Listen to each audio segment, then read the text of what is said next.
The Boss Husband. Credit to the author. 1381-90. Ang mga pangalan po na nandito ay galing sa mga name generator. Kaya kung meron man pagkakatulad sa mga pangalan ng totoong tao o lugar, ito ay tunay na hindi sinasadya. Ang kwentong ito ay rated SPJ. Striktong patnubay sa mga walang jowa. Ito ay bawal din sa bata at matatandang walang asawa. Nagulat ang mga lalaki sa malamig na pawis. Ano ang mali? Brake failure ba ito? Hindi, ito ay isang pataas na kalsada. Ang dagandong at alitan ng makina ng malaking truck ay parabang isang mabangis na hayop na tumatakbo sa hindi pantay na semento ng bluestone at nagmamadaling patungo sa blockade ng pangunahing kalye.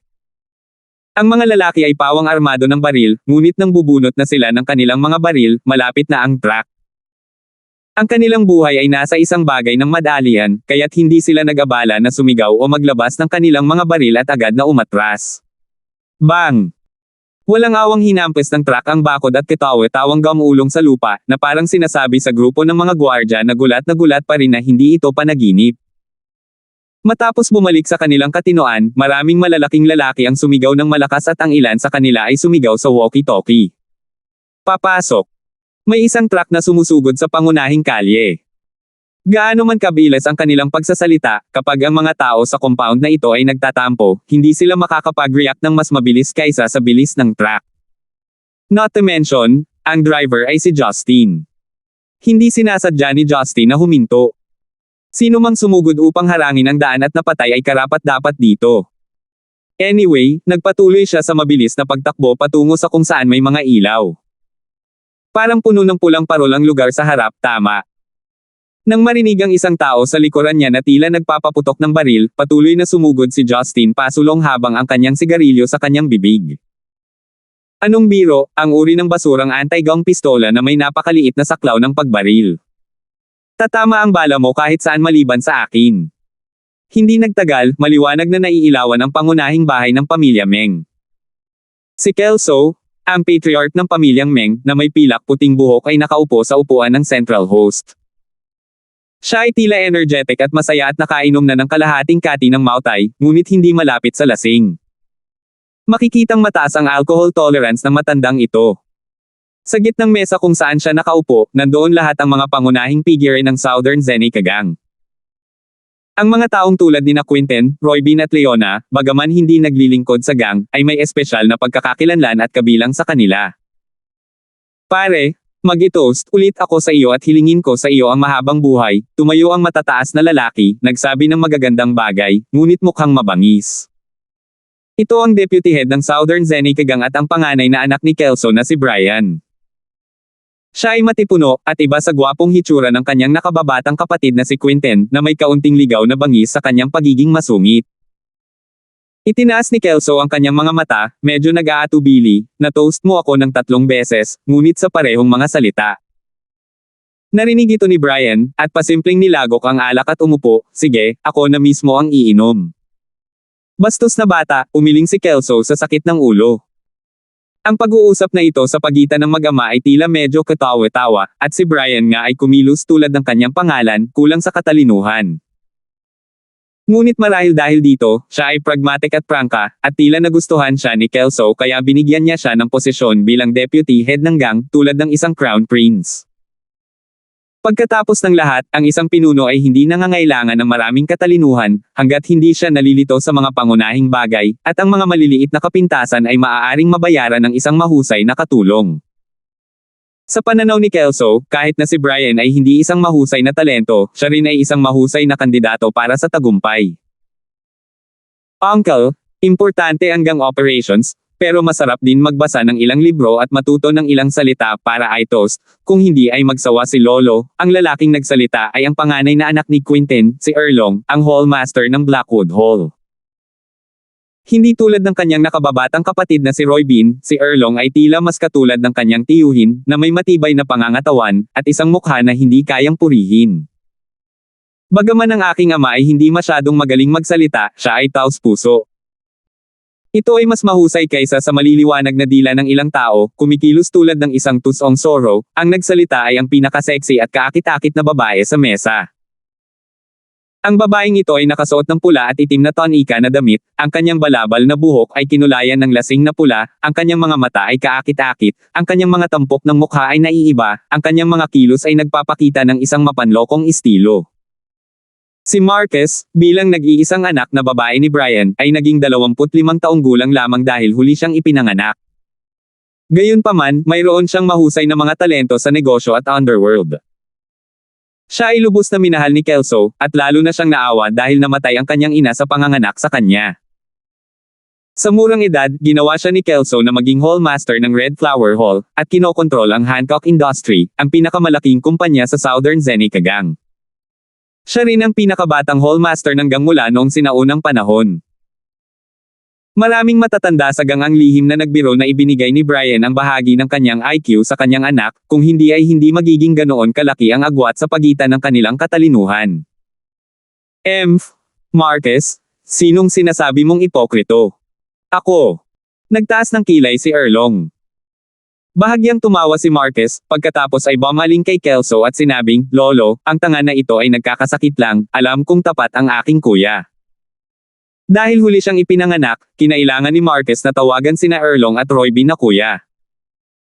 Malungkot at walang katiyakan ang mukha ni Erlong na para bang lahat ay binanggit ni Marquez, mabuti man o masama. You little rascal, mahal na mahal ni Kelso ang kanyang apo, at sa kanyang mga mata, nagkunwari siyang walang nangyari. Sa ganitong uri ng hapunan, sina Quintin at Leona, na naririto lamang dahil sa kadugo, ay hindi nang ahas na magsalita.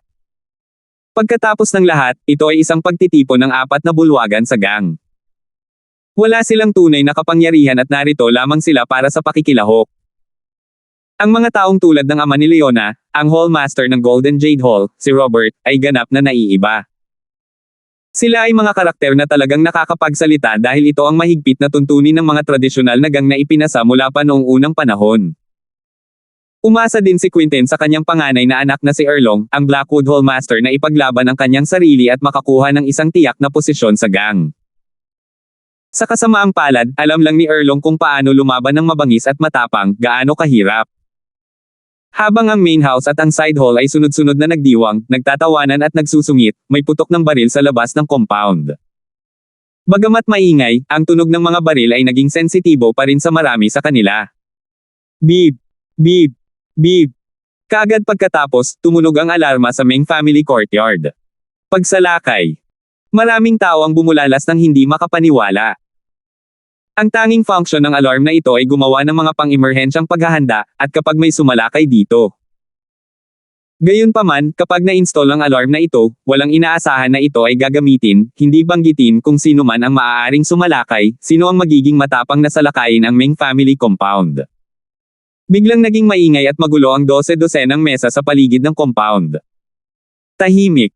Biglang tumayo ang matandang Meng at sumigaw, na nagpatahimik sa plenaryo. Ang medyo mabait na mukha ng matanda ngayon ay tila binudburan ng isang patong ng bakal na pulbos, na naging lubhang makulimlim, at ang nangingibabaw na aura na ikinagulat ng mga manunood, na nagpalamig sa mga tao. Ang mga matatanda sa gang, tulad nina Robert Balmore, ang hallmaster ng White Horse Hall, lahat ay nanginginig. Tila matagal nang hindi ipinakita ng matandang leader ng gang ang totoong mukha na ito. Ang nakababatang henerasyon ay lahat ay tahimik, lumulunok at hindi nang ahas gumawa ng ingay. Si Leona, na hindi gaanong nagsalita, ay may maputlang mukha, at kasabay nito, maraming pag-aalala at pagdududa ang sumilay sa kanyang mga mata. Hindi niya maisip kung ano ang gustong gawin ni Justin kung totoo ang text message. Sa oras na ito, isang messenger ng Southern Zenica Gang ang sumugod na may gulat na ekspresyon, leader ng gang. May sumugod mula sa pangunahing kalye patungo sa Ancestral Hall sakay ng isang malaking truck. Nagkagulo ang lahat pero nakasakay pa rin sila sa truck. Aling mabangis na hayop ito. May nagmaneho ng truck papunta sa compound ng Old Meng family. Ha! Ha! Nabuhay ang matandang ito sa halos buong buhay niya, at talagang hindi ko inaasahan na makikita ko ang dulang ito. Hindi pinansin ni Kelso ang sumisigaw na alarma sa labas. Napasulyap siya kay Brian, hamak na bata, bakit nakatulala ka pa? Isama mo muna sa akin ang mga nasasakupan mo para tingnan kung sinong Diyos iyon. Napatulala si Brian, at tahimik niyang nilagok ang isang tasa ng alak, si Mautay ay katumbas ng tubig sa kanyang mga mata. Pare, Kukuha ako ng papatay sa kanya, ipagpatuloy mo ang pag-inom. F*** ikaw. Huwag mong subukang kumilos sa harap ko. Biglang sinipa ni Kelso ang puwete ng kanyang anak, at gumulong si Brian na may isang malaking sandal. Nagulat ang lahat na hindi nila alam ang sasabihin. Ang matanda, na nasa edad 70 na, ay may napakalakas na lakas para si Payne, ang isang lalaki na halos 2 metro ang taas at nag-practice ng martial arts. Maging sina Quinten, Leona at ang iba pa niyang mga anak na lalaki at mga manugang na babae ay nagulat dito, hindi pa banggitin si Roy Bean at ang nakababatang henerasyon.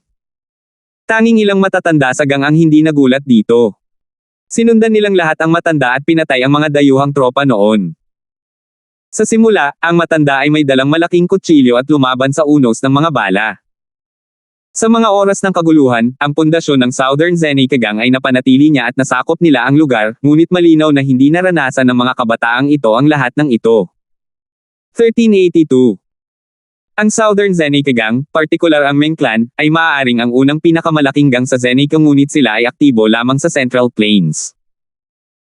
Sa mata ng iba pang mga mas bagong gang, nagawang mapanatili ng Southern Zenica Gang ang kanilang kapangyarihan sa pamamagitan ng pagdepende sa kanilang malalim na ugat na impluwensya at hindi sila kailanman sumalungat sa gobyerno. Sa katunayan, talagang nakakakuha sila ng magandang bahagi ng party. Gayunpaman, iyon ay hindi lamang ilang hanggal na impresyon sa kanila. Ang gang ay hindi maaaring manatiling malakas kung sila ay nagpapanatili ng mababang profile ng walang anumang aktwal na kakayahan. Ano man ang oras, panahon man ng digmaan o ngayon, ang katayuan ng Southern Zenica Gang ay hindi napigilan. Tungkol naman sa angkan ng Meng, nagawa nilang pamunuan ang ibang mga angkan dahil sa isang bagay na ilang taon nilang itinatago. Iyon ang kanilang trump card. Gayunpaman, para mabuhay ang isang sinaunang angkan sa modernong mundo, kailangan nilang lunukan ang kanilang pagmamalaki upang mapanatili ang hindi magandang relasyon sa gobyerno. Bagamat nakalimutan na ng ibang tao ang trump card na ipinamana ng mga ninuno ng angkan ng Meng sa loob ng maraming siglo, mas alam ng mga matatanda, lalo na ang mga patriarch na ang angkan ay nasa ilalim ng pamamahala ng angkan ng Meng. Hindi nila ihahayag ang kanilang trump card hanggang sa huling segundo. Gayunpaman, nagkaroon ng limitasyon sa pagpapanatiling mababang profile. May pumasok sa kanilang ancestral hall at kung nagpatuloy pa rin sila sa pagiging low profile, kailangang tapusin ng angkan ng Meng ang kanilang sariling buhay. Sa pamumuno ni Kelso, ang mga piling tropa ng Southern Zenica Gang ay naglabas ng mga submachine gun mula sa nakatagong lugar at pumunta sa ancestral hall. Ang ancestral hall ay matatagpuan sa gitna ng mansyon at madali nila itong ma-access sa pamamagitan ng 3 archway. Sa sandaling marating nila ang unang arko, ang mga hingal ay lumabas sa kanilang bibig nang bumungad sa kanila ang eksena. Ang unang archway ay marahas na nasira, kung saan ang mga gilid at itaas ay bumagsak sa mga piraso, na naging sanhi ng mga labi upang matakpan ang sahig. Kitang-kita na ang truck ay walang awang tumakbo sa archway. Galit na galit si Kelso at ang iba sa mga miyembro ng clan ay sumibol ng mga sumpa ng galit. Mabilis silang sumugod sa daan patungo sa ancestral hall. Ang ancestral hall ay itinayo gamit ang mga batong haligi upang suportahan ang architrave at ang frame ng bulwagan. May 4 na haligi sa paligid ng 3 palapag at malapit sa ikatlong palapag ay may 3 plate na nakapin sa architrave.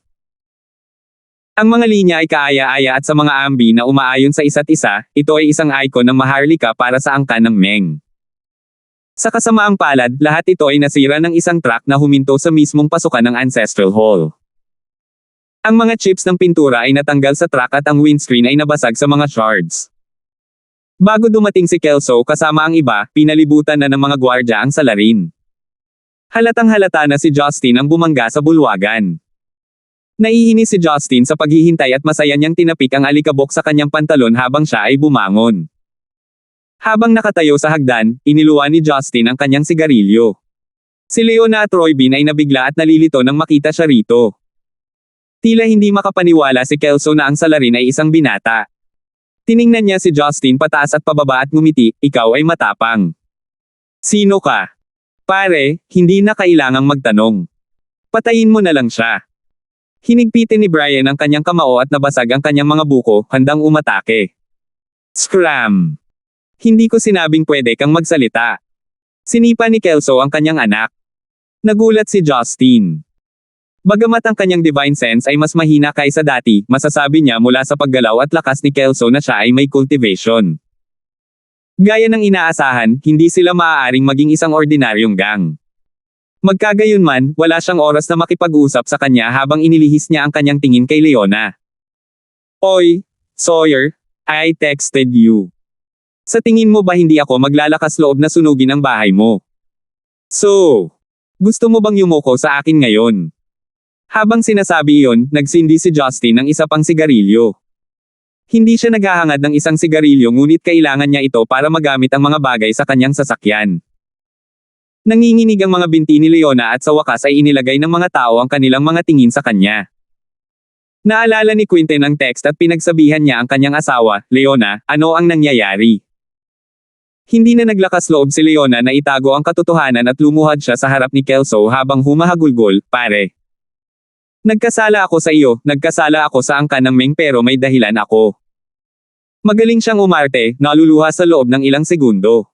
Sabihin mo sa akin kung ano ang nangyari. Mataray na sabi ni Kelso. Agad na inulit ni Leona ang buong kwento ng may pagmamalabas. Binaligtad niya ang buong kwento, sinabi na si Jinky ay naakit kay Roy Bean para sa kanyang posisyon. Pumunta siya at kinumbinsi ang pamilya Lee ngunit minamaltrato siya at nabangga pa ang kanyang sasakyan kaya nabangga ng kanyang mga nasasakupan ang sasakyan ni Jinky. Pagkatapos noon, inaresto si Jinky at nakipag-ugnay siya kay Justin. Pare! Paano ako magkautaw sa isang tagalabas bilang manugang ng angkan ng Meng? Sinabi ko na sa mga pulis na padadalhan ko sila ng mga regalo bilang paghingi ng tawad pero hindi niya ito tatanggapin. Hindi ko inaasahan na mangyayari ito. Ama, kasalanan ko ang lahat, parusahan mo ako. Naglaro si Leona ng mind games at nagkunwaring nakakaawang ekspresyon. Alam ng mga pamilyar sa kanyang personalidad na dapat ay ginawa niya ang kwento ngunit anuman ang katotohanan, bahagi pa rin siya ng angkan ng Meng. Kung yumuko siya sa isang miyembro ng Gibson clan, hindi ba sila mas mababa sa Gibson clan? Walang mas mahalaga kaysa sa reputasyon. Isang maliit na bagay na magpadala ng ilang mga regalo at magsabi ng ilang magagandang salita ng paghingi ng tawad sa isang tao, ngunit hindi sila maaaring maging isang kahihiyan sa angkan ng Meng. Pagkatapos ng lahat, nakipag-usap si Leona sa kasintahan ni Justin, hindi sa kanyang asawa o isang taong talagang bahagi ng angkan ng Gibson. Ang ekspresyon ni Kelso ay hindi nababasa habang ang iba ay nakatingin kay Justin ng kakaiba. Narinig ng ilan sa kanila ang tungkol sa kanyang kalupitan at kung paano niya pinatay si Shane at ang kanyang pamilya. Maraming mga angkan at puwersa ang tumatawag sa kanya na isang marahas na psycho. Walang inaasahan na ang una nilang pagkikita ay siya ang nagmamaneho ng truck sa kanilang ancestral hall. Ngayong alam na nila ang pagkakakilanlan ni Justin, hindi na sila tumitingin sa kanya sa galit. May mga curious, may mga humanga at may mga naghinala sa motibo niya. Bata, alam kong mayroon kang mahusay na kakayahan ngunit lumampas ka sa mga hangganan sa pagkakataong ito. Nagsalita si Kelso. Hindi siya sinagot ni Justin, iniisip na walang patutunguhan ito. Pumunta siya sa likod ng truck at binuksan ang pinto. Sa sandaling ibunyag ang mga bagay sa loob ng truck, ang mga Meng clan at mga miyembro ng gang ay nataranta. Lahat sila ay pasabog. Sir, mga rock explosives lang po ito, hindi masyadong malakas pero delikado pa rin. Balmore nakilala niya agad ang mga pampasabog dahil pamilyar siya sa underground trades. Si Oliver Brown ay hindi makakuha ng C4 o RDX na mga pampasabog ng militar ngunit siya ay baliw na sapat upang makakuha ng isang truck na puno ng mga rock explosives. Ang sigarilyong nasa pagitan ng mga labi ni Justin ay naging isang nakakatakot na kislap. Lumingon si Justin at excited na ngumiti, paano ito? Maaaring hindi sila ang pinakamahusay ngunit ang buong truck na ito ng mga pampasabog ay dapat na higit pa sa sapat upang bombahin ang ancestral hall. Magkakaroon tayo ng isang kapana-panabik na firework show ngayon. Ikaw, Leona, paano mo ito magagawa? Sinigawan ni Quinten ang kanyang asawa na nagkukunwaring wala siyang alam tungkol dito kung sakaling sisihin siya ng kanyang ama. Quinten, huwag kang maglakas loob na subukang umalis dito. Ang ama ni Leona na si Robert ay ngumuso, ikaw ay duwag. Hindi sana nasangkot si Roy Bean sa isang random na babae kung binigyan mo siya ng higit na pansin, at hindi ito mangyayari. Nang marinig ang kanyang pang-iinsulto, agad na tiningnan ni Justin si Robert na may malamig na ekspresyon.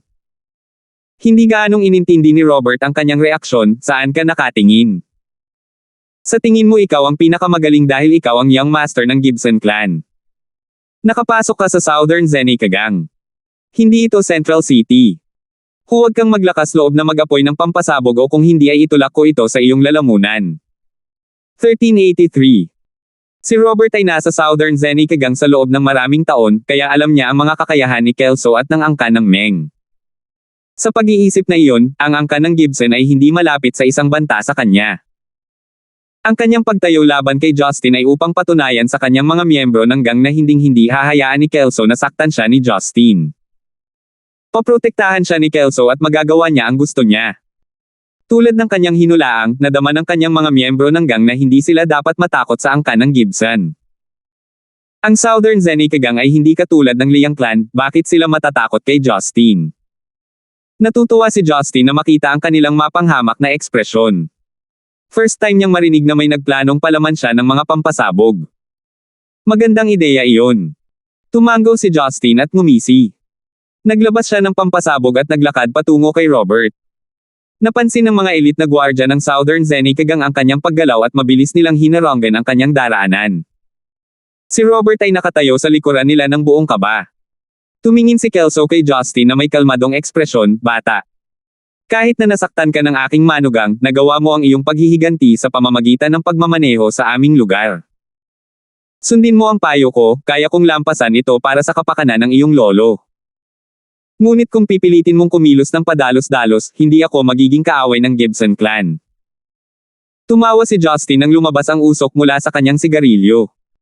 Patuloy niyang pinaikot-ikot ang paputok sa kanyang kamay, na para bang tinutuya niya si Kelso. Nang 10 metro ang layo ni Justin sa kanila, kitang-kita ang galit sa mukha ni Kelso. "Sa tingin mo ba, walang maglalakas loob na saktan ka?" Ngumuso si Kelso at iwinagayway ang kanyang kamay.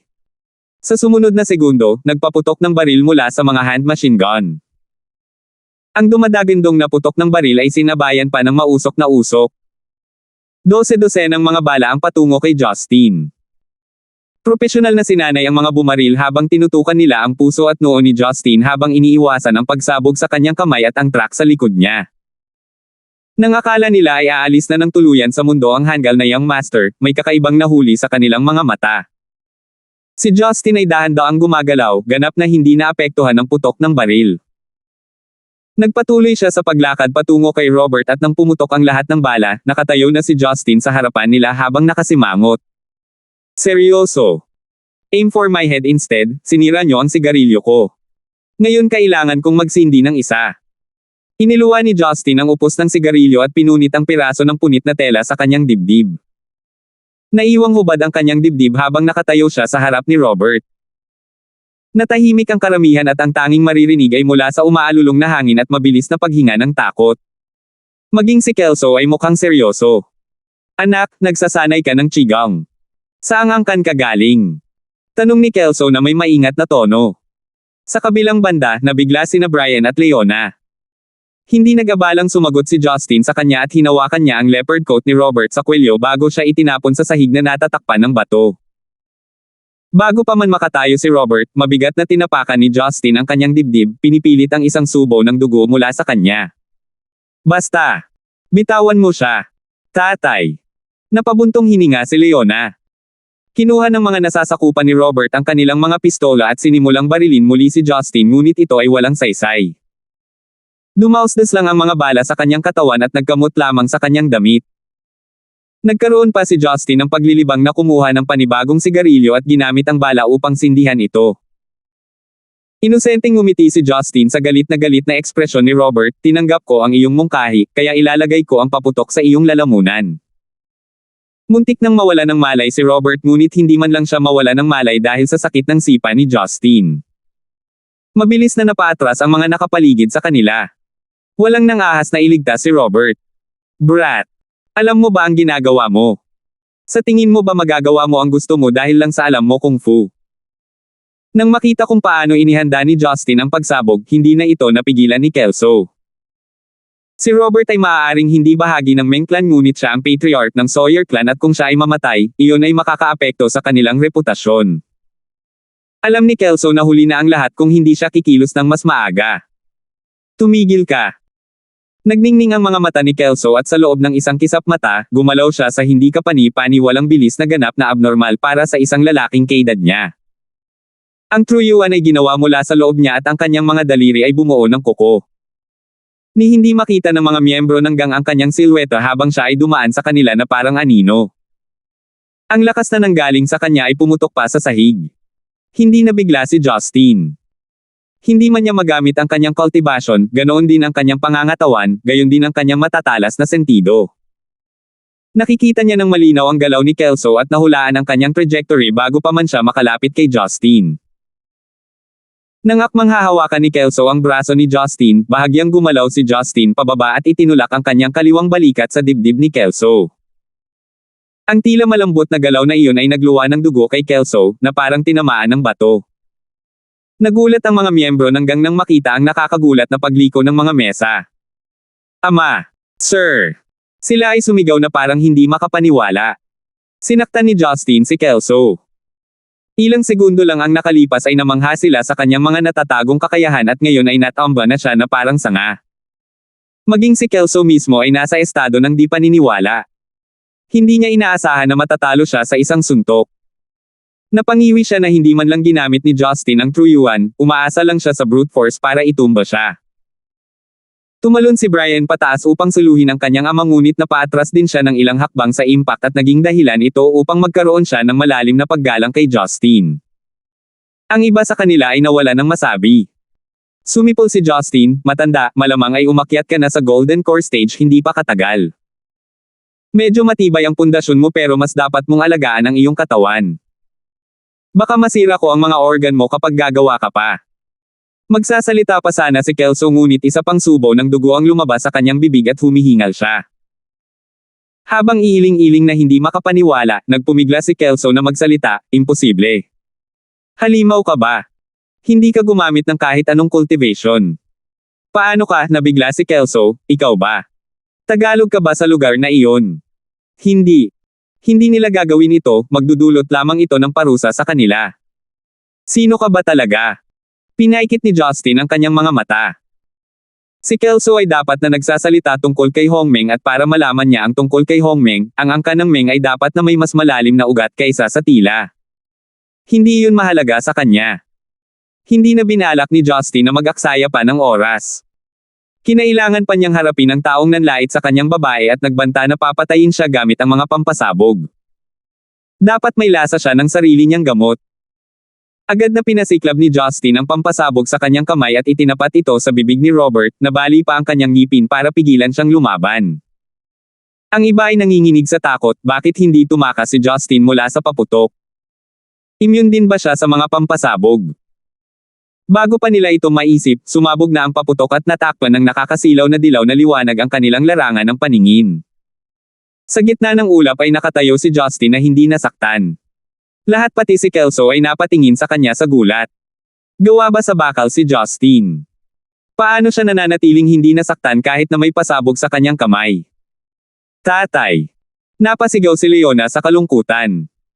Nanlamig ang kanilang gulugad nang mapagtanto nilang si Robert ay ganap na nasunog. Pati utak niya umuusok.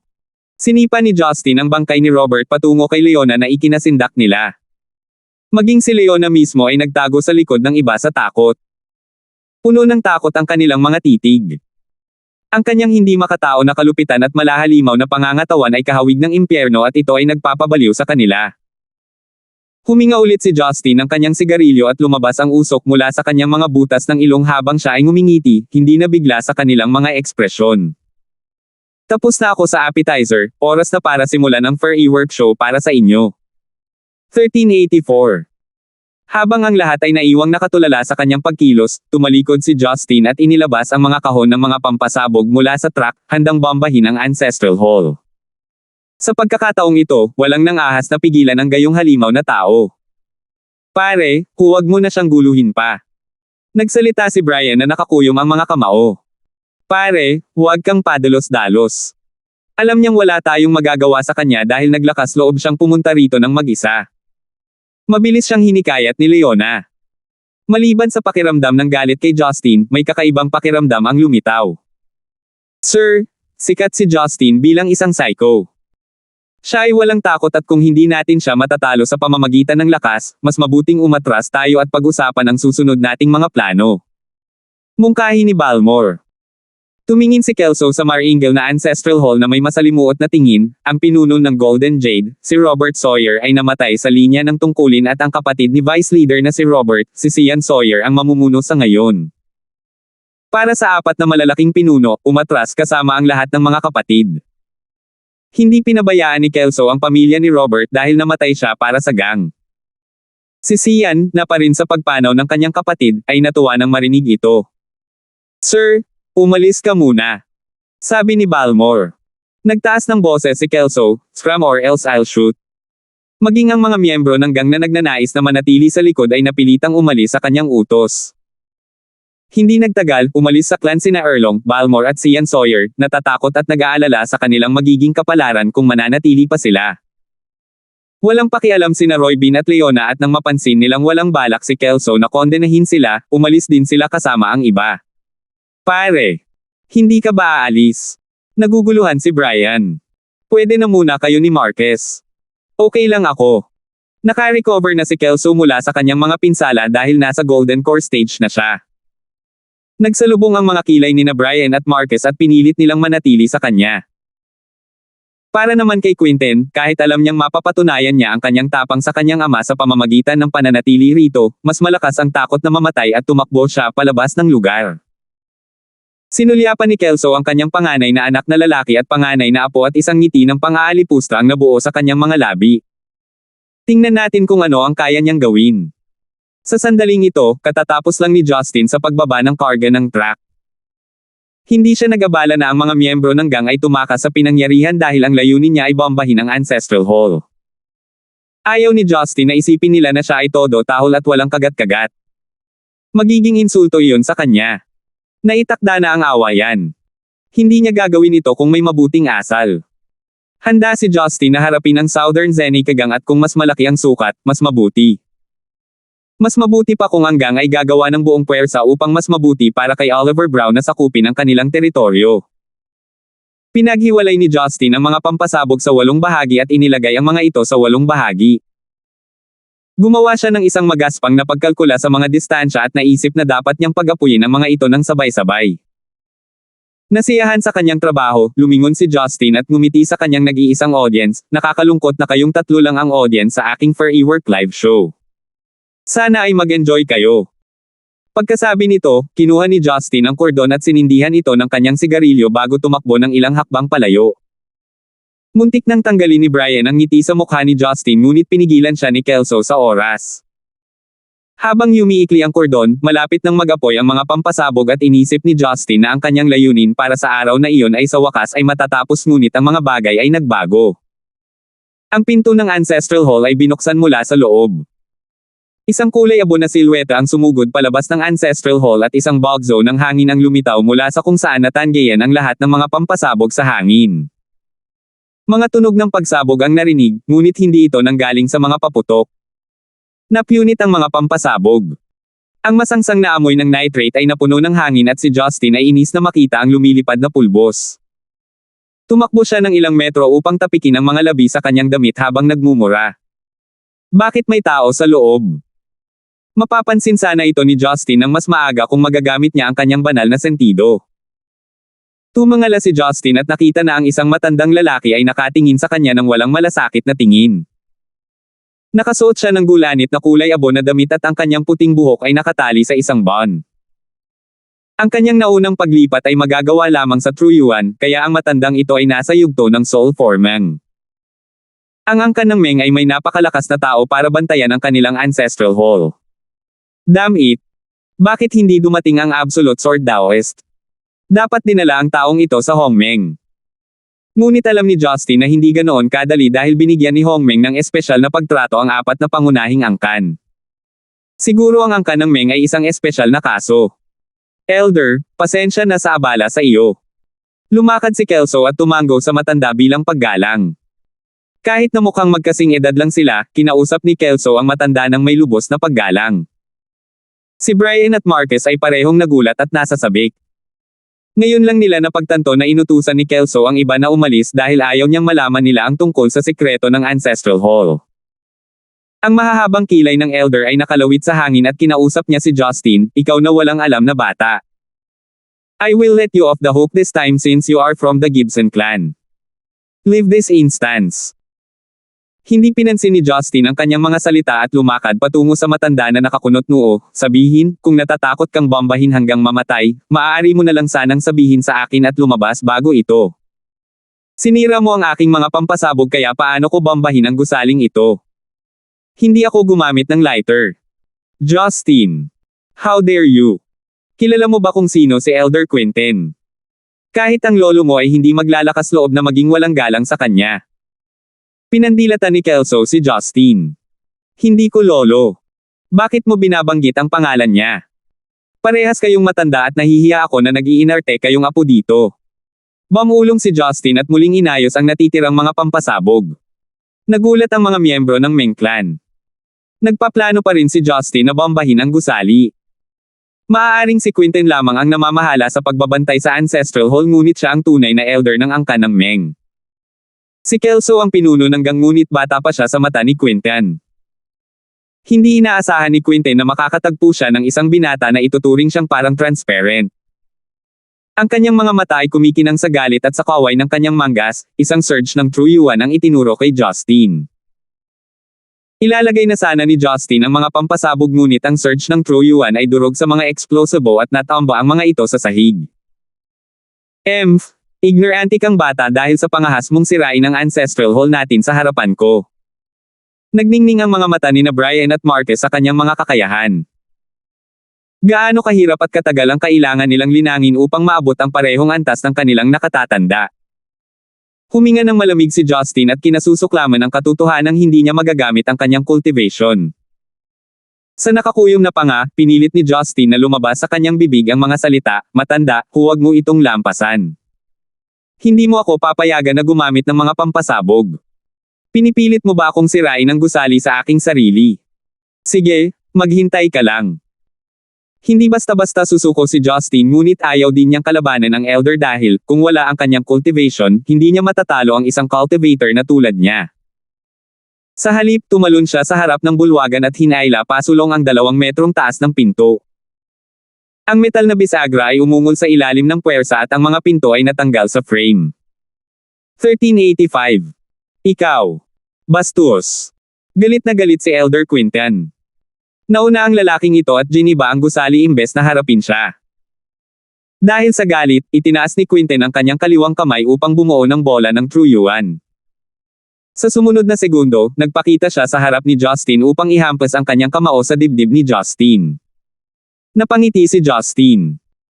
Maaaring magmukhang makapangyarihan at agresibo ang cultivation ni Quinten ngunit malayo pa rin siya sa banta dahil nasa soul forming stage pa lang siya.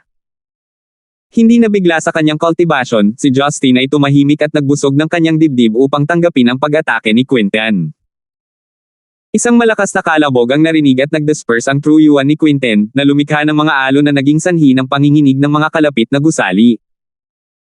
Akala ni Quinten ay lilipad si Justin mula sa puwersa ngunit sa kanyang pagkadismaya, si Justin ay nakatayong hindi nasaktan at nakatingin sa kanya na may mapanuksong tingin. Inihagis ni Justin ang pinto sa bulwagan na nagpabagsak sa lahat ng kasangkapan. Si Kelso at ang iba pa ay namutla. Ang mga bagay ay nagbago, walang nangyayari sa paraang inaasahan nila.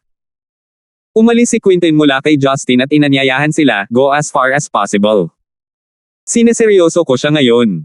Oo, sir.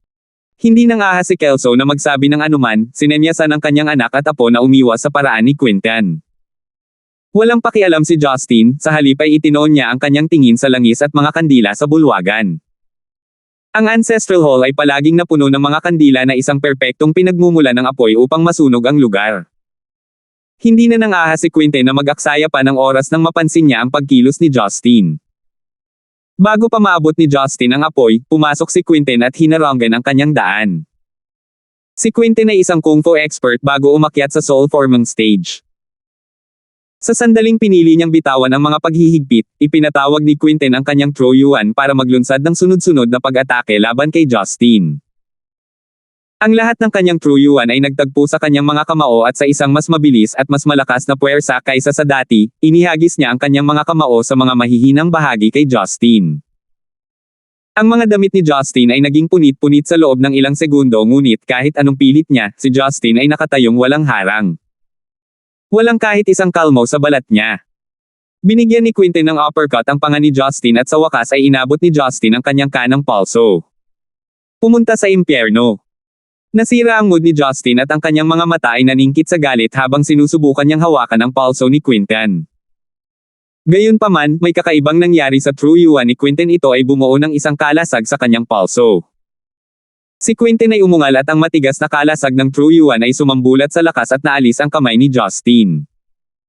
Kaagad pagkatapos noon, tumalon si Quinten at hindi makapaniwalang tumingin kay Justin. Anong uri ng masamang pamamaraan ng pagtatanim ang mayroon ka?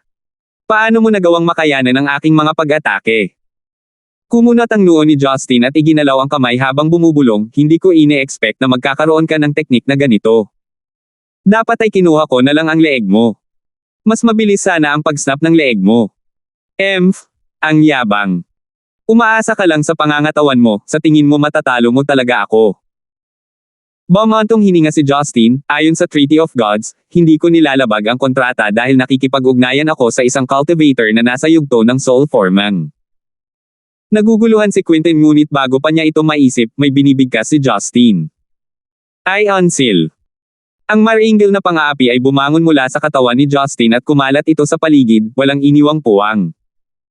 Parang pinipiga ng walang hugis na kapangyarihan ang kanilang mga ugat.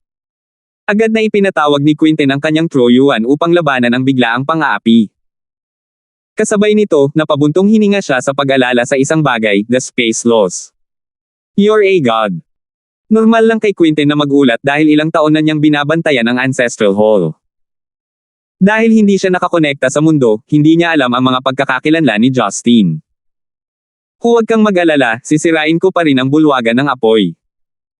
Ang paggamit ng mga bata sa kalawakan para sirain ang bulwagan ay magiging napakagandang wakas para sa inyo. Kinokontrol ni Justin ang mga bata sa kalawakan at sa wakas ay itinaas niya ang sarili sa lupa. Ang hindi maipaliwanag na kapangyarihan mula sa batas ng kalawakan ay pumuno sa kanyang katawan nang maramdaman niya ang lahat ng espasyo sa loob ng lugar.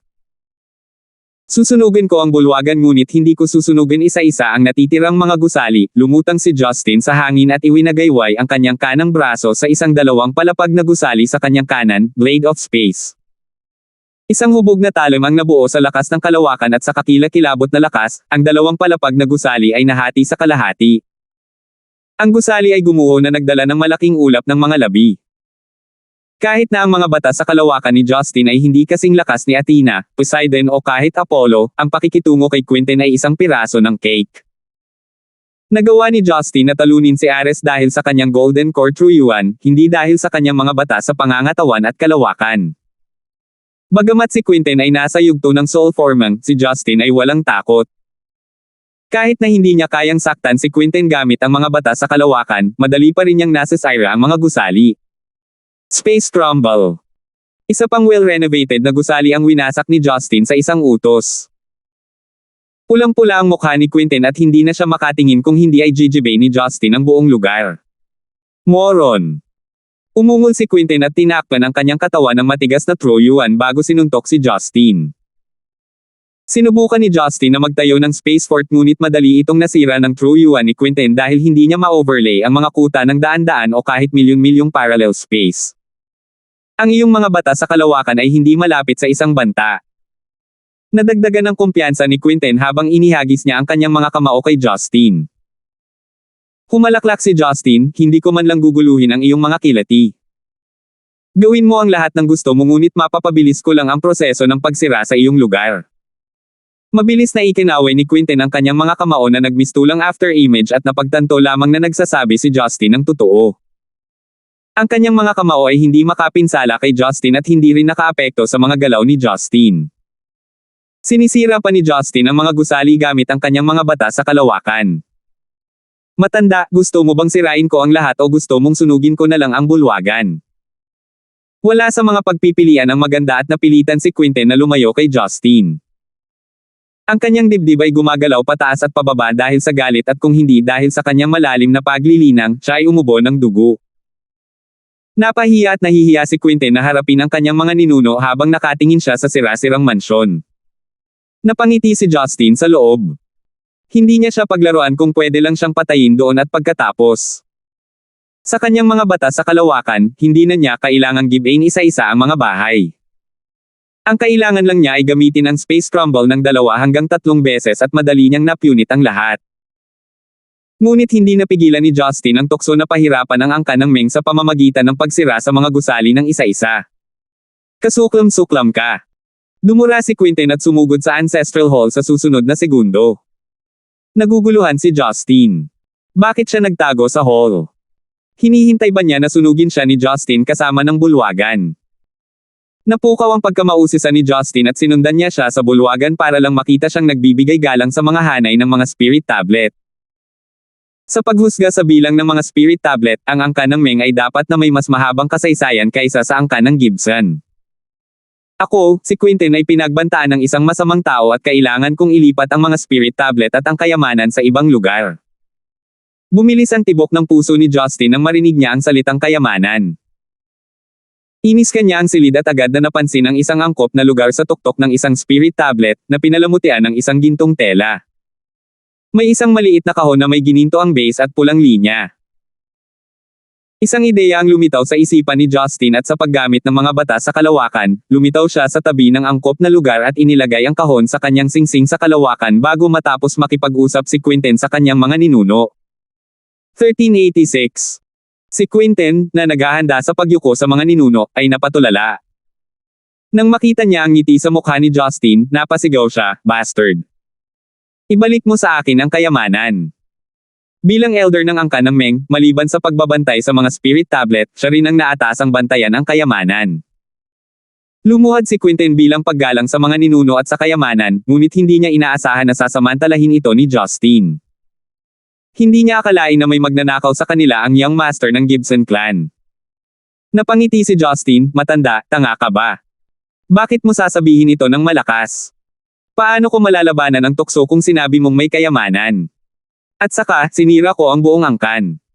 Hindi ko maaaring baliwalain ang isang kayamanan. Hindi ako tanga. Mahilig akong magnakaw ng mga bagay mula sa iba. Ikaw. Ang angkan ng Gibson ay naging tapat at tapat sa mga nakaraang henerasyon, paano magiging katulad mo ang kanilang mga inapo? Hindi ka makatao. Kasuklam-suklam." Hindi makaisip si Quinten ng mas magagandang sumpa. Hindi natuwa si Justin na marinig ito, "Wala akong pakialam na marinig ito mula sa aking kasintahan ngunit wala akong ginawa sa iyo. Sino ang nagbigay sa iyo ng karapatang tawagin akong hindi makatao? Ikaw." Hindi nakaimik si Quinten, "Ibabalik mo ba sa akin ang kayamanan?" "Treasure. Anong treasure? Hindi ko alam ang sinasabi mo." Si Justin ay nagsimulang maglaro ng tanga. Sanay na siyang kumilos ng ganito. Nakakatakot ang tingin ni Quinten at parang nakapagdesisyon na siya, pinandilatan niya si Justin bago nag-cross arm, "Fine. Makinig ka sa akin. Maghihiganti sa iyo ang angka ng Meng sa lahat ng ginawa mo ngayon. Walang makakapagligtas sa iyo noon." Pagkasabi nito, kinuha ni Quinten ang lahat ng mga spirit tablet kasama ang kanyang True Yuan at inilagay ang mga ito sa isang pulang kahon na gawa sa kahoy bago umalis. Hindi siya makakalaban sa Ancestral Hall dahil ito ay magiging kawalang galang sa kanyang mga ninuno. At saka, alam niyang wala siyang magagawa kay Justin. Masasabi ni Justin na maghahanap si Quinten ng mga backup at kahit na nag-aalala siya tungkol dito, mas gugustuhin niyang sunugin muna ang gusali upang tuparin ang kanyang pangako. Ngayong wala na ang kanyang kalaban, hindi na nilayo ni Justin na sirain ang natitirang mga gusali gamit ang mga bata sa kalawakan. Nagbuhos ng langis si Justin sa mga kurtina at ibinagsak ang mga kandila. Hindi nagtagal, nagsimulang masunog ang mga tabla na bumubuo sa frame ng gusali. Dahil ang karamihan sa istruktura ng gusali ay itinayo mula sa kahoy, ang apoy ay nagsimulang mag-alab ng matindi. Mula sa parking lot malapit sa bakuran, nakita ni Kelso at ng mga miyembro ng gang ang dilaw na liwanag habang umaakyat ang mga usok mula sa nagliliyab na apoy. Narinig nila ang mga kalabog kanina ngunit hindi sila naglakas loob na pumasok at ilang minuto ay nagsimula na ang apoy. "Pare, nabigo ba si Elder Quinten na pigilan siya?" Hindi makapaniwalang tanong ni Brian. Madilim ang ekspresyon ni Kelso at nagsalita siya sa mahinang boses, tiyak na nanloko ang lalaking iyon. Nasa soul forming na si Elder Quinten, paano siya matatalo sa lalaking iyon? Hindi sila marinig ng mga miyembro ng gang dahil ang gulo ng sitwasyon. Sa sandaling ito, nagmamadaling lumapit sa kanila si Quinten na may hawak na malaking pulang kahon na gawa sa kahoy sa isang kamay. Karamihan sa mga miyembro ng gang ay hindi siya makilala at tumahimik sila habang nakatingin sa malaking kahon na may pagtataka. Kelso, kailangan kong ipaalam ito sa Inner Sect Master. Hinding-hindi namin mapapatawad ang Gibson clan. Alagaan mong mabuti ang mga spirit tablet at ilagay ang mga ito sa isang lugar na may magandang feng shui. Pagkasabi nito, malumanay na inilagay ni Quinten ang kahon sa lupa. Nang marinig ang kanyang mga salita ay nagtaka si Kelso kung si Elder Quinten ay hindi kalaban ni Justin ngunit hindi siya nang ahas na magtanong. Lumingon sa likod si Quinten at tinitigan ang nagliliyab na apoy bago nawala sa paningin sa susunod na segundo. Akala ng mga miyembro ng gang ay nag-hallucinate sila ngunit nandoon pa rin ang kahon sa lupa. Lolo, ano ang ibig sabihin ng Elder sa Inner Sect Master? Narinig ni Marquez ang kanilang pag-uusap. Pinandilatan ni Kelso ang kanyang apo, huwag mong lampasan ang iyong mga hangganan. Sasabihin ko sana sa iyo kung pinapayagan kang malaman ang tungkol dito. Nagpout si Marquez at ibinaba ang kanyang ulo ngunit sa kanyang ekspresyon, masasabi ng sino man na may iniisip siya. Pare, ano ang dapat nating gawin ngayon? Lalabas ba siya rito para sa atin? Nag-aalalang tanong ni Quinten. Hinamak ni Kelso ang kanyang bunsong anak, bakit? Natatakot ka ba? Pare, huwag mo akong kutsain. Nag-aalala ako sa kaligtasan ng lahat. Hindi man lang makumbinsi ni Quinten ang sarili. Ngumuso si Kelso, ang iyong asawa at anak ay talagang gumawa ng mahusay na trabaho para sa paghamon sa Gibson clan. Handa ba kayong maglunsad ng pag-atake sa Central City sa susunod? Nanlambot ang mga binti ni Quinten at lumuhad siya sa lupa para humingi ng awa, pare. Wala akong alam dito. Ginawa ito ni Leona at Roybin sa likod ko. Si Leona, na nagdadalamati pa rin sa pagkamatay ng kanyang ama, ay tumigil sa pag-iyak at lumuhad sa tabi ni Quinten. Nag-aalala si Roybin na masisi siya ng kanyang lolo at hindi siya nagdalawang isip na sumama sa kanyang mga magulang sa kanyang mga tuhod. Ang pagluhod lang ang alam mo. Kahit isang bata mula sa angkan ng Gibson ay maaaring pumasok sa ating ancestral hall ng mag-isa at sinunog pa niya ang ancestral hall. Pero ang magagawa mo lang ay lumuhad sa harap ko. Babarilan na sana kita ngayon kung hindi dahil sa namatay mong ina. Leona, Roybin, huwag mong asahan na magpapakita pa ako ng awa sa inyong dalawa kung magkakamali pa kayo. Sinigawan sila ni Kelso at walang nang ahas na tumangala o magsalita ngunit alam nilang pinabayaan niya sina Leona at Roybin. Bilang panganay na anak ni Quinten, nahihiya si Erlong na panoorin ang kanyang ama at nakababatang kapatid na lumuhad sa publiko. Lolo, wala akong naririnig na tunog mula sa loob. Umalis ba siya? Nagtatakang tanong ni Marquez. Huminga ng mahaba at malalim si Kelso, ano pa ba ang magagawa niya? Magulo talaga siya, sinusunog ang ating ancestral hall at aalis sa gusto niya. Wait lang, tiyak na dadanasan niya ang mga kahihinatnan hanggat nariyan pa ang Gibson clan sa mundong ito. Hindi alam ni Kelso na ninakaw din ni Justin ang kanilang kayamanan dahil masyadong nahihiya si Quinten na sabihin ito sa kanya. Napabuntong hininga ang Southern Zenikagang nang makita ang mga usok. Sa kabilang banda, binabantayan ni Justin ang Absolute Sword Daoist na maingat. Bilang kasalukuyang Hongming Messenger, ang Absolute Sword Daoist ay lumipad nang mapansin niya ang isang paggalaw na may mga bata sa kalawakan at pagdating niya rito, ang Ancestral Hall ay nasusunog na. Madilim ang kanyang ekspresyon habang nakatingin kay Justin na nakakunot ang mga kilay, bakit mo ginawa ito? Ayaw ipaliwanag ni Justin ang buong sitwasyon, nauna nilang pinukaw ako at sinira ko ang selyo dahil mayroon silang isang elder na nasa yugto ng Soul Formang. Hindi ko nilabag ang pag-uugali. May problema ka, ayaw malaman ng Absolute Sword Daoist ang mga detalye, maaaring ang clan ng Meng ay isang clan sa mundo ngunit ang kanilang aktual na suporta ay hindi kasing simple ng iniisip mo. Nagulat si Justin. Nagsimulang makaramdam ng kakaiba sa kanya, nakakatakot ka. Akala ko karamihan sa mga cultivator na may cultivation sa itaas ng soul forming stage ay dinala sa Hongmeng. Bakit ka makakahanap ng puwersang nakakatakot kung ikaw ang messenger? Napabuntong hininga si Absolute Sword Daoist, sa totoo lang, wala akong masyadong alam tungkol dito dahil first time kong maging messenger at hindi pa ako nakakakontak sa makamundong mundo bago ito. Bago ako pumunta rito, binanggit ng supervisor na namamahala sa mga cultivator sa Huang Face na ang angka ng Meng ay may espesyal na posisyon sa mundong pangmundo at hindi ito pinahihintulutan na tumawid sa kanila sa mundong ito. Ang hierarchy ay malalim na nakaugat sa Hongmeng at ang mga ordinaryong Hongmeng cultivator na tulad namin ay hindi alam ang tungkol sa mga lihim na ginagawa ng mga nakatataas. 1387. Ngumiti ng mapait si Justin. Mukhang mahihirapan siya. Nagsindi ako ng apoy at nabugbog ko na ang tao. Kung ano ang ginawa tapos na. Haharapin ko ang problemang iyon kapag nangyari na. Anyways, I could just run away if I can't handle it. Let's discuss it next time. Pagkasabi nito, lumingon si Justin. Hindi lang siya ang mag-alala sa mga bagay na mangyayari pa. Ang Absolute Sword Daoist ay nagtapon ng kaina-hinalang tingin kay Justin. Napagtanto niya na si Justin ay tila nawala ang labis na paglilinang mula noon.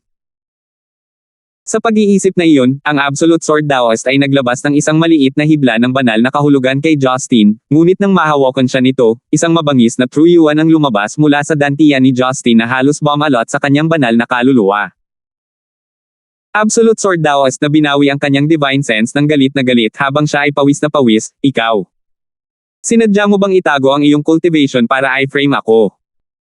Lumingon si Justin at tinukso siya, nararamdaman mo ang aking cultivation, bakit ko itatago ang aking cultivation para lang saktan ka? Nagulat si Absolute Sword at naisip nito na may katuturan ito, ngunit hindi iyon naging hadlang sa kanya na makaramdam ng takot sa pag-unlad ni Justin sa cultivation. Paano pa siya nagtanim? Sa totoo lang, kung hindi lang ganoon kalaki ang agwat sa pagitan ng kanilang cultivation, susundan na sana niya ang cultivation technique ni Justin. Lingid sa kanyang kaalaman, si Justin ay talagang nakakaramdam ng pagkabigo. Ito ay maaaring inilarawan bilang may isang minahan ng ginto sa harap niya na hindi mapupuntahan kahit saan. Umiling si Justin at tumalon sa kalangitan, nawala sa loob ng ilang segundo. Nasira ang truck kaya kinailangan niyang i-drive ang kanyang sasakyan pabalik sa Stone Gate. Nakatayo si Absolute Sword Daoist sa labas ng nasusunog na Ancestral Hall habang napuno ng mga tanong ang kanyang isipan. Kung si Justin ay may napakagandang paglilinang, bakit buhay pa ang magsasaka ni Meng? At saka, bakit ginamit ni Justin ang mga bata sa kalawakan para labanan siya? Walang masagot ni isa sa mga tanong niya kaya wala siyang choice kundi umalis. Kailangan pa niyang bumalik sa kaharian at iulat ang espesyal na pangyayari sa mga supervisor.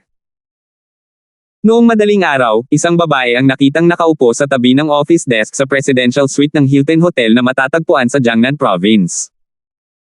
Sa pagtingin sa mga bintana mula sa sahig hanggang kisame, makikita ang mga paikot-ikot na kalsada na parang mga ilog, at kung minsan ay makikita ang isa o dalawang sasakyan na nagmamaneho sa mga kalsadang iyon.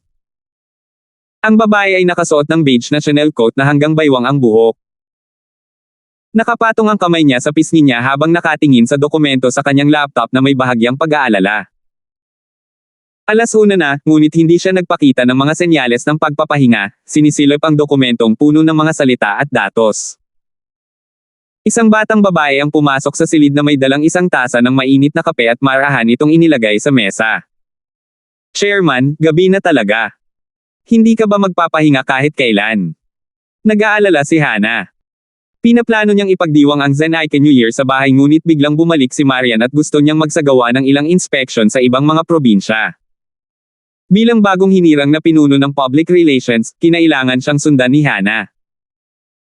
At dahil hindi nagayos ng assistant si Marian, natural na naging pansamantalang assistant niya si Hana dahil ito ang dating trabaho niya. Malaki ang presidential suite at mayroon itong 4 na kama. Si Hana ay mapalad na manatili sa isang silid kasama si Marian kaya mas madali para kay Marian na magbigay sa kanya ng mga utos. Ikalawang araw na ng kanilang paglalakbay at bawat araw ay puno ng kalituhan. Hindi maintindihan ni Hana kung bakit biglang bumalik si Marian mula sa Central City. Nakipag-away ba siya kay Justin? Masama talaga para sa kanya kung pinaalis siya nito sa Central City. Tumangala si Marian at binigyan siya ng isang mahinang ngiti, ayos lang. Hana, hindi mo na kailangang manatili sa paligid. Matulog ka muna. Paano ako, isang katulong, matutulog muna kung ang aking amo ay gising pa at sinisilap ang mga dokumento? Ngumiti si Hana. Ayos lang, hiniling ko na gawin mo. Kinuha ni Marian ang kape at humigop. Medyo bitter para sa kanya. Kumunot ang noo ni Hana, Chairman, hindi ka maaaring manatiling ganito. Halos 3 araw ka nang gising. Hindi kami nagmamadali sa pag-unlad kaya bakit hindi ka makapagpahinga? Kinagat ni Marian ang kanyang mga labi. She didn't need to sleep since she could just use her cultivation para mabawasan ang pagod pero hindi pa rin ito komportable, emotionally wise. Ibinaba ni Marian ang tasa ng kape at inayos ang kanyang coat bago naglakad patungo sa bintana. Tumingin siya sa lungsod at sa hindi malamang dahilan, ang kanyang likod ay nakaramdam ng sobrang kalungkutan at kaawa-awa kay Hana. Hana, kung sasabihin kong hindi ako makatulog dahil natatakot akong managinip. Maniniwala ka ba sa akin? Tumingin si Marian sa ibaba at tumawa ng nakakahiya sa sarili. Natigilan si Hana at nag-isip bago sumagot, isang bangungot. Chairman, dahil ba masama ang pakiramdam mo? Umiling si Marian, hindi ko alam. Pero alam kong hindi ako makatulog. Kinagat ni Hana ang kanyang labi at nagpa siya na ipahayag ang kanyang mga iniisip, Chairman, patawarin mo sana ang aking pagiging prangka. Kung ito ay nangyayari dahil sa hidwaan sa pagitan mo at ng iyong asawa, masasaktan mo lang ang iyong sarili. Gaano man kalaki ang problema, dapat mo siyang kausapin sa halip na tumakas. Ito ay magpapulala lamang ng mga bagay. Ramdam ni Hana ang malakas na tibok ng kanyang puso habang sabik na naghihintay sa sagot ni Marian. Ang isa ay isang lalaking hinding-hindi niya makukuha at ang isa ay ang kanyang iginagalang na amo. Hindi niya nais na magkaroon sila ng isang magaspang na patch. Lumingon si Marian at tumingin kay Hana ng malalim bago ibinato sa kanya ang nakakagulat na tanong, ikaw? Ginawa mo ba ito sa kanya? Ha? Hindi na nakaramdam ng antok si Hana, nagdududa sa kanyang mga tainga. Namumula ang mukha niya habang pinapaikot-ikot ang mga daliri, hindi alam kung paano siya sasagutin. Alam na ni Marian ang sagot mula sa kanyang reaksyon. Siguro may kalokohang tanong ako. Palagi mo siyang gusto, masasabi ko. Hindi siya mabuting lalaki, normal lang naman ligaw siya sa isang magandang babae na tulad mo. Hindi. Nagpanik si Hana. Halos malaglag ang mga luha sa kanyang mga mata habang sinusubukang ipaliwanag, Chairman. Makinig ka sa paliwanag ko. Kasalanan ko ang lahat. Sobrang sakit ang nararamdaman ko noong gabing iyon at wala siyang pusong itulak ako palayo. I've only betrayed you once. I've never had any intentions. I know he's way out of my league, especially since I'm no good for him. Natarante si Hana sa pagsisikap na ipaliwanag ang sarili. Isang ngiti ang nabuo sa mukha ni Marian na para bang nakarinig siya ng isang nakakatawang kwento. Walang puso. Ha! May naalala si Marian at napangiti siya, Hana, hindi mo kailangang magpanik. Hindi kita masisisi. Marami siyang babae at sanay na ako. May pinaalala ka sa akin, noong gusto kong pakasalan niya ako, pumayag siya dahil wala siyang pusong tanggihan ako. Napatulala si Hana. Hindi niya akalain na gagamitin ni Marian ang pagpapakamatay para banta si Justin na pakasalan siya, kahit na ito ay isang contract marriage. Matagal bago napagtanto ni Marian na walang pakialam si Justin sa kanyang buhay. Hindi siya ganoong klase ng tao. Wala siyang loob na tanggihan siya dahil ang mga mata at mukha nito ay kahawig ng 17. Well, nalaman niya lang iyon pagkatapos nilang magmahalan. Pinaikit ni Marian ang kanyang mga mata saglit at nang imulat niya muli ang kanyang mga mata, na puno ito ng determinasyon. Ikaw, naniniwala ka ba sa akin? Pinunasan ni Hana ang kanyang mga luha at tumango ng walang pag-aalinlangan. Bakit? Hindi ko alam pero gusto kong maniwala na laging tama ang mga desisyon mo. Seryosong sabi ni Hana. Ngumiti si Marian at itinuro ang isang nakaprint na dokumento sa mesa, kunin mo ito at basahin ito. Ikaw ang bahala sa pagsasagawa ng gawain. Maingat na kinuha ni Hana ang dokumento at ang kanyang mukha ay namutla nang mabasa niya ito. Chairman. Eto. Bakit? Sabi mo lagi kang maniniwala sa akin, kaya gawin mo ang sinasabi ko. Walang gustong magpaliwanag si Marian, tumalikod sa kanya upang tumitig sa kalangitan sa gabi. 1388. Si Justin ay nasa mabuting kalagayan matapos sunugin ang Ancestral Hall at siya ay nagmaneho pabalik sa Stonegate. Natuwa siya sa mainit na shower niya kaya nakipagkulitin siya kay Talia bago siya nakatulog. Kinaumagahan, bumaba si Talia para magluto ng agahan na may kulay rosas na pisngi habang si Justin ay nakatanggap ng tawag sa telepono mula kay Gavin. Naisipan mo na bang linisin ang iyong kalat? Patag ang tono ni Gavin. Napakamot ng ulo si Justin, matanda, natatakot ka ba? Ngini siya ni Gavin, pinatawag ako ng unang senior official sa kanyang opisina. 6 na taon na akong hindi nakakapunta sa opisina niya, kinaladkad mo ako sa gulo na ito. Unang senior official. Siya ang humaharap sa ganitong bagay. Nagulat si Justin, naalala niya ang taong laging lumalabas sa balita. Maaaring pamilyar sa kanya ang buong mundo ngunit hindi pa siya nakilala ni Justin sa Central City. He seemed pretty friendly pero talagang misteryoso, lalo na't higit siya sa 4 na major clans. Naisip ni Justin na ayaw niyang masangkot sa mga bagay na iyon dahil ayaw niyang mag-udyok ng anumang hindi kinakailangang gulo, ngunit malamang na nagkamali siya.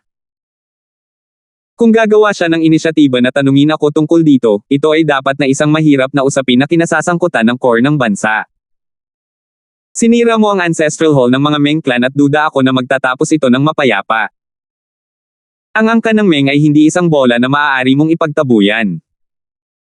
Pinakamabuting maging handa ka sa pag-iisip, ikaw at ang iyong mga babae. Kahit papaano, tanggapin mo ang responsibilidad at huwag mo kaming idamay. Pilit nang ngumiti si Justin, matanda, masama iyan.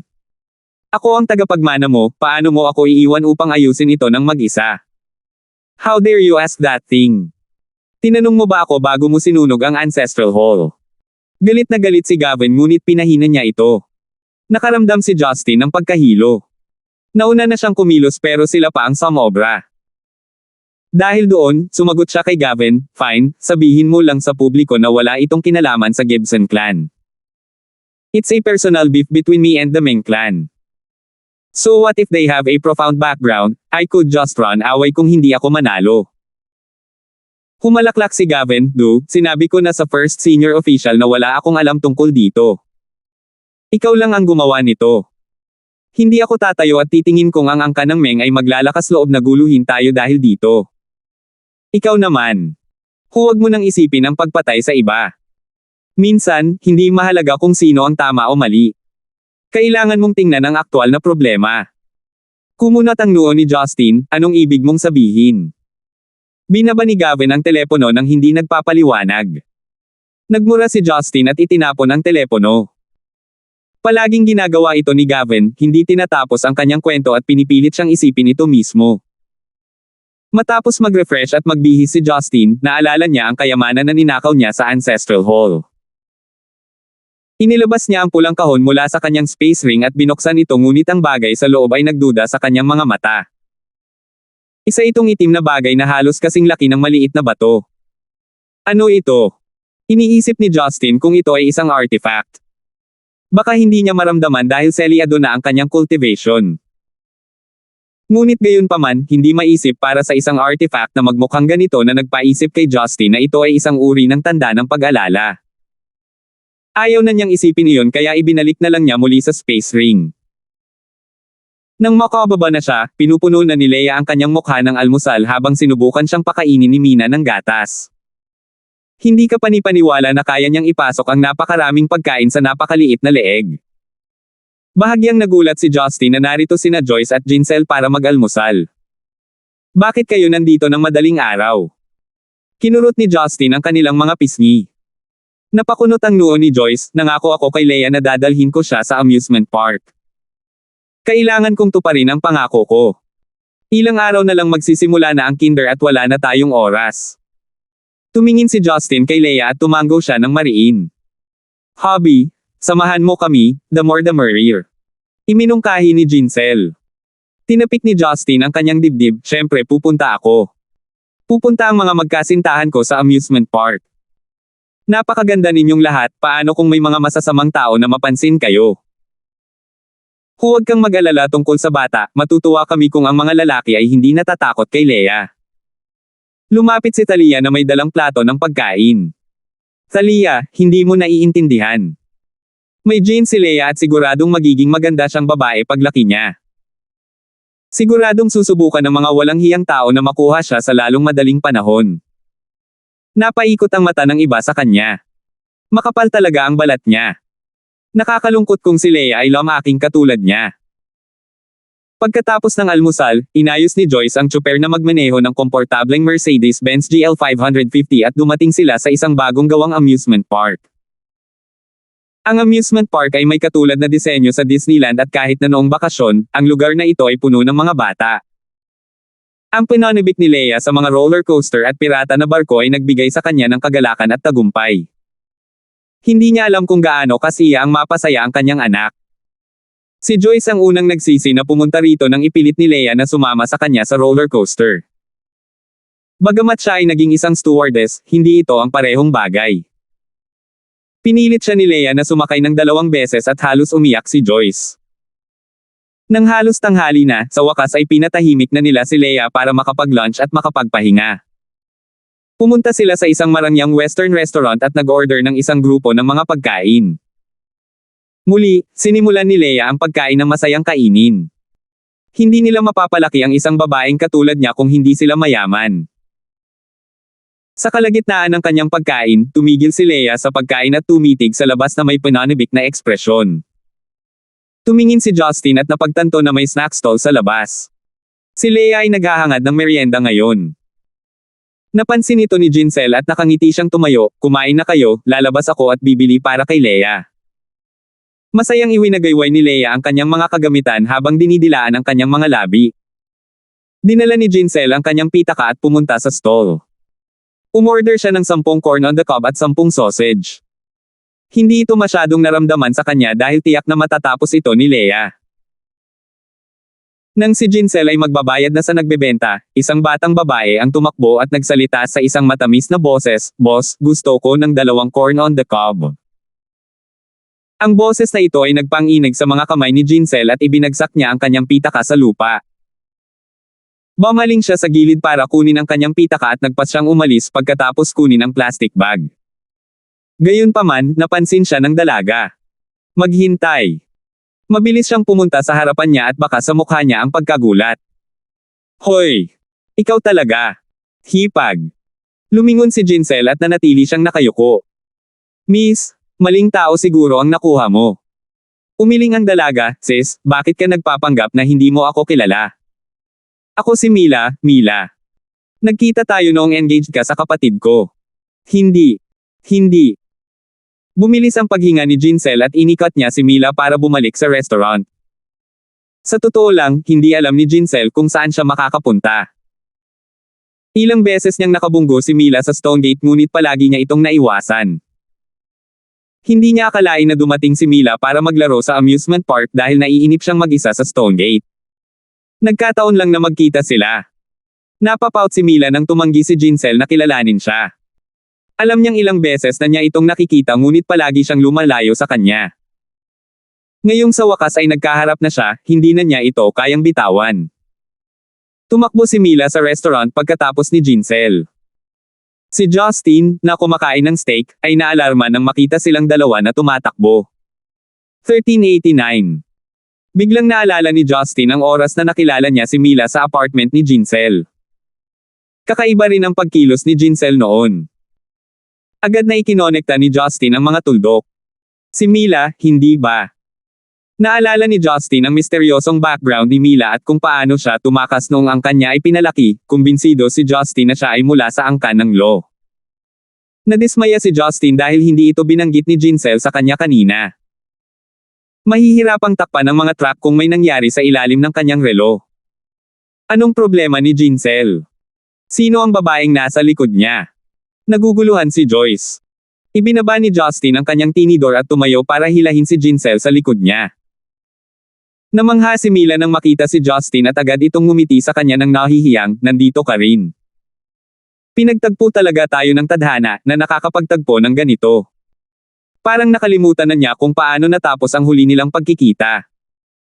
Hindi naapektuhan si Justin at ngumiti siya, "Oo, pero bakit mo tinatakbuhan si Jincel?"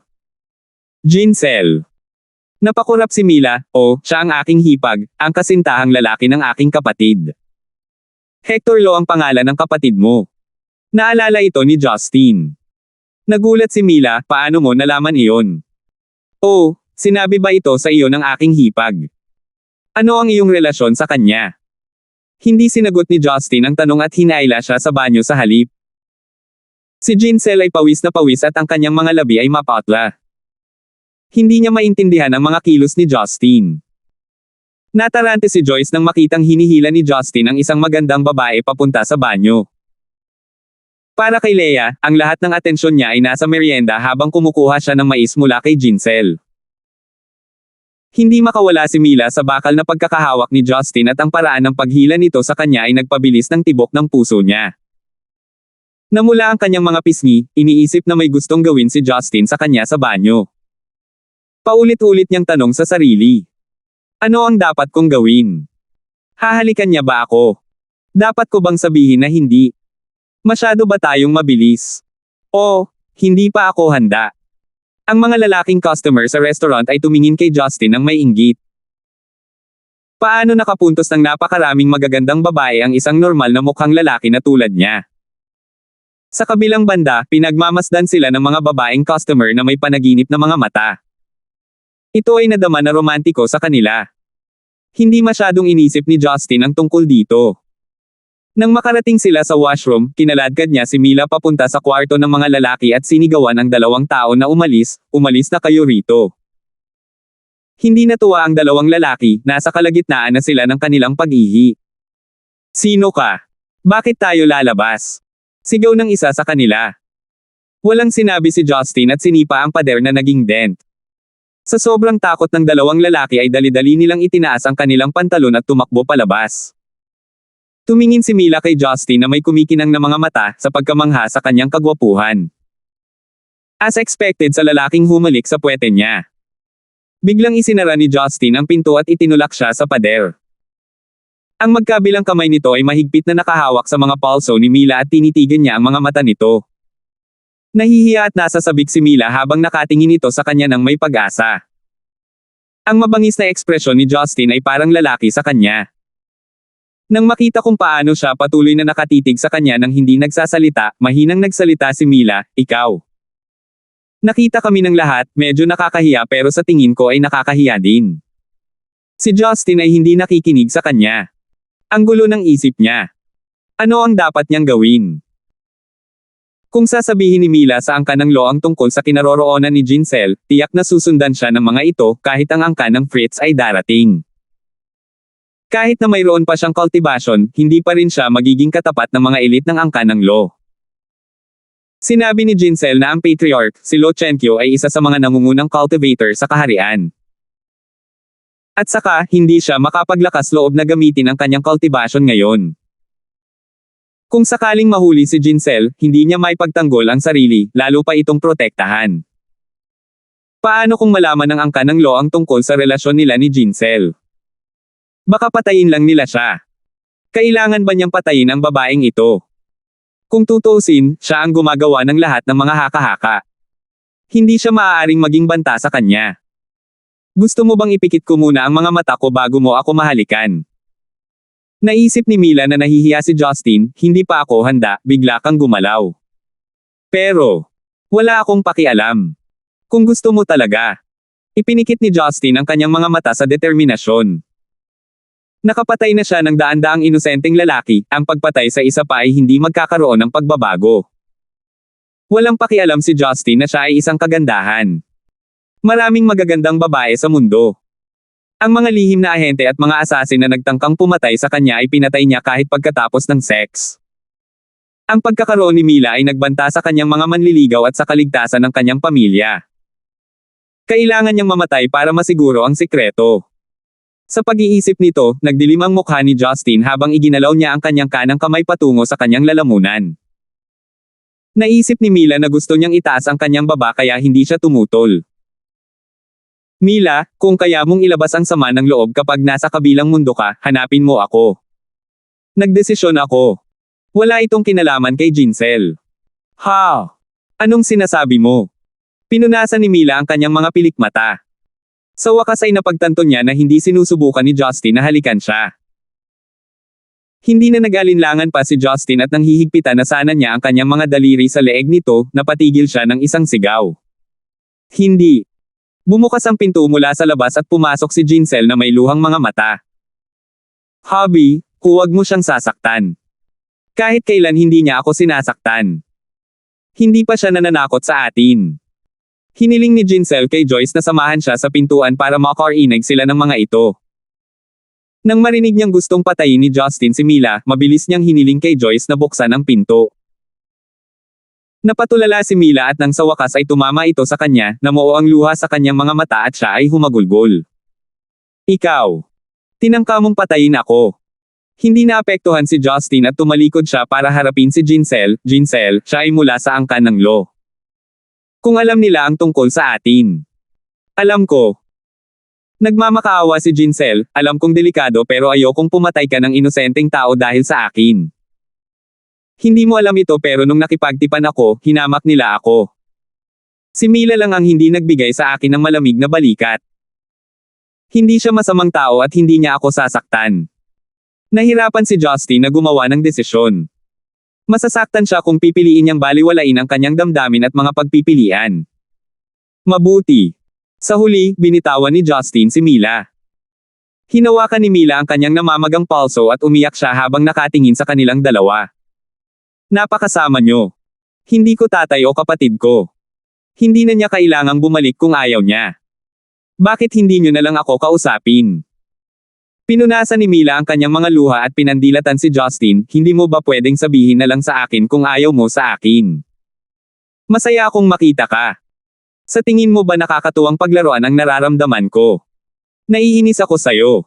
Ayoko nang makita ka pa. Pagkasabi noon, tumakbo palabas ng banyo si Mila habang umiiyak.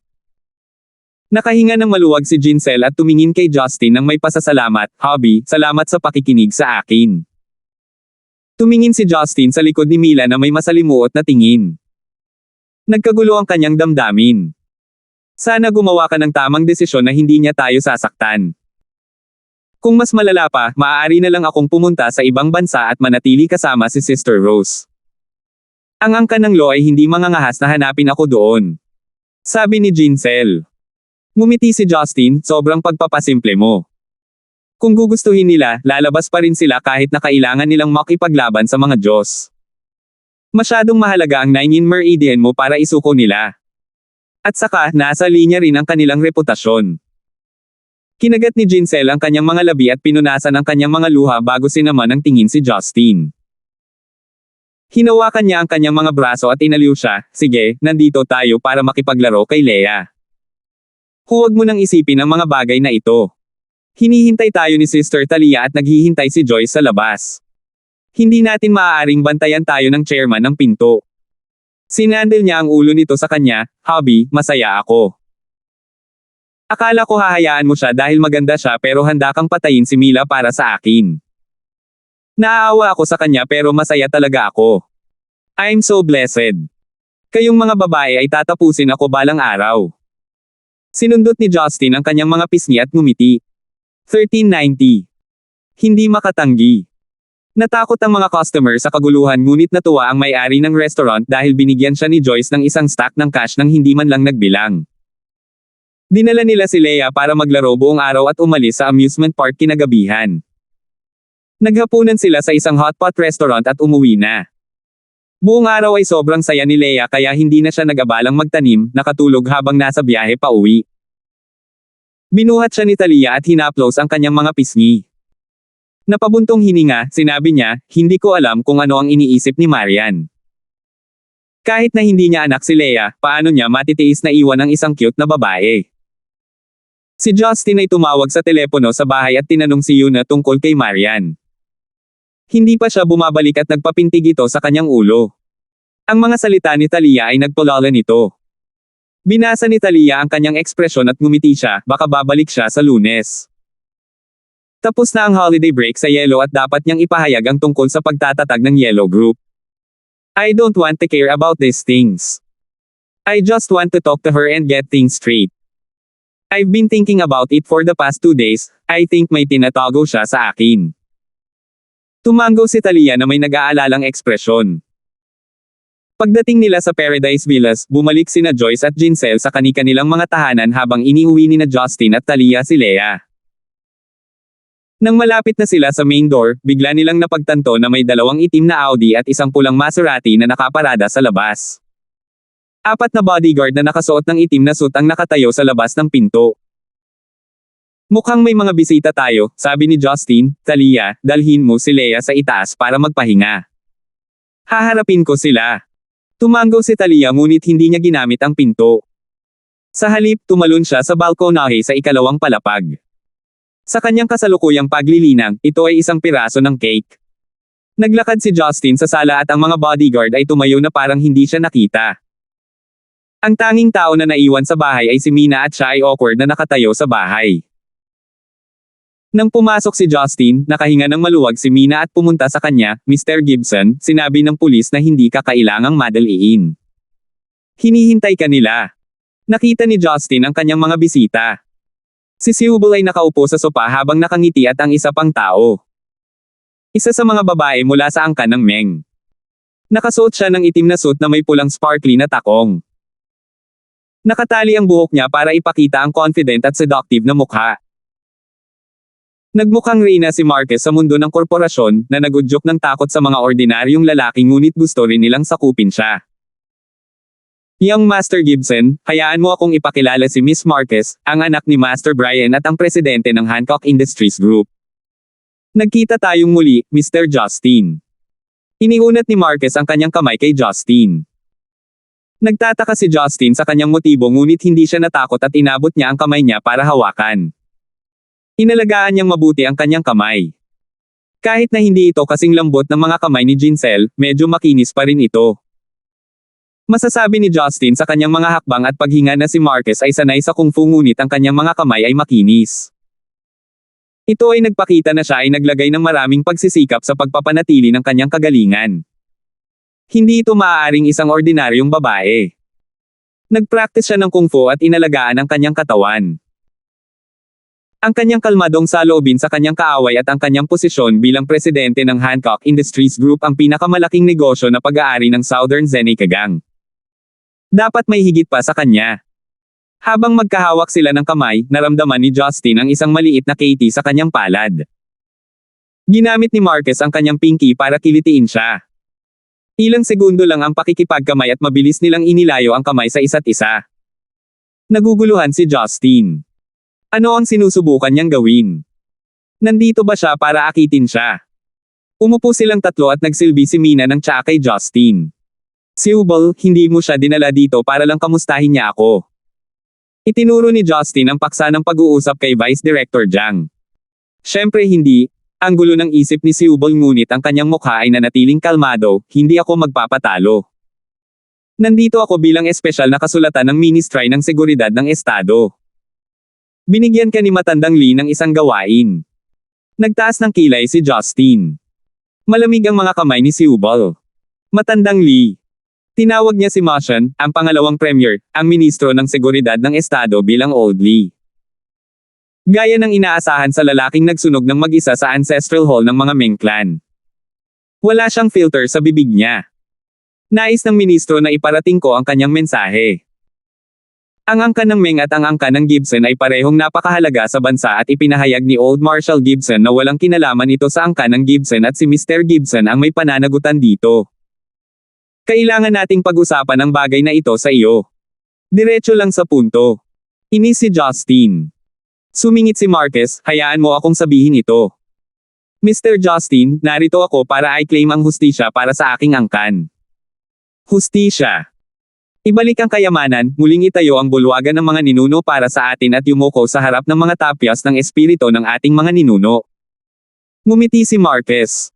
Ngumisi si Justin. Una, wala akong kayamanan at pangalawa, bakit mo iniisip na ako ay yumuko?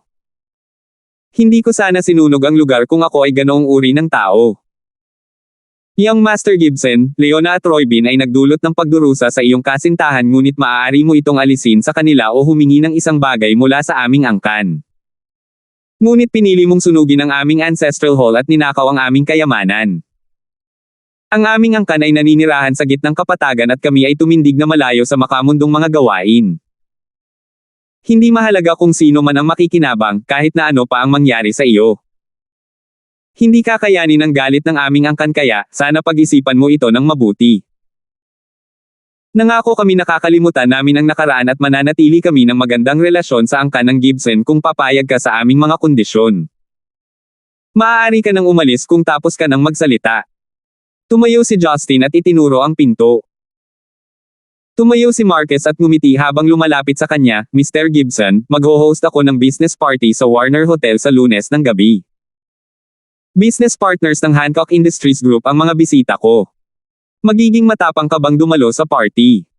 Bakit ako dapat? Dahil bibigyan kita ng dahilan na hindi mo kayang tanggihan. Sigurado akong papayag kang tanggapin ang mga kondisyon natin pagkatapos ng party na iyon. Paano kung ayaw kong pumunta? Pinaikit ni Justin ang kanyang mga mata. Nagkibit balikat si Marcus, sigurado ako na ang isang matapang na lalaki na tulad mo ay ayaw na ituring bilang isang duwag na natatakot sa angkan ng Meng. Tsaka isa lang akong mahinang babae. Sige, naayos na. Susunduin kita sa araw na iyon. Pagkasabi nito, kumandat si Marcus kay Justin bago magalang na naglakad patungo sa pinto habang iniindayog ang kanyang balakang. Napabuntong hininga si Justin. She really piqued his curiosity. Humarap siya kay Seubal at nagtanong, pinigilan ba ninyo ang angkan ng Meng sa pagpili ng ilang marahas na paraan para makapaghiganti? Mapait na ngumiti si Seubal, wala tayong magagawa sa kanila. Nagsasagawa lang ako ng mga utos. Sa tingin ko ay may kapangyarihan na pumipigil sa kanila. Pero, prangka ako? Mr. Gibson? Kahit anong mangyari, hindi tatahimik ang angkan ng Meng tungkol dito. Sinusukat lang nila ang ugali mo. Kung tatanggi kang tumalikod sa mas mataas, ako ay mananatiling tahimik. Sabi ng matanda, ako lang daw ang dapat managot, ibig sabihin ba ay hindi masasaktan ang mga babae at anak ko? Tanong ni Justin. Saglit na nag-alinlangan si Seubal, ganyan dapat dahil karamihan sa mga babae mo ay may matataas na katayuan. Ayaw nilang maapektuhan nito ang mga ordinaryong mamamayan kaya. Kung gusto ng angkan ng Meng na gumawa ng anumang bagay na kabalbalan at makapinsala sa iyong pamilya, pipigilan namin sila. Ngumisi si Justin, nagaan ang loob ko na marinig ito. Hinahabol pa rin nila ako, kaya makikipaglaro ako sa larong ito. Salamat po at sinamahan ninyo ako, ingat lagi mga master.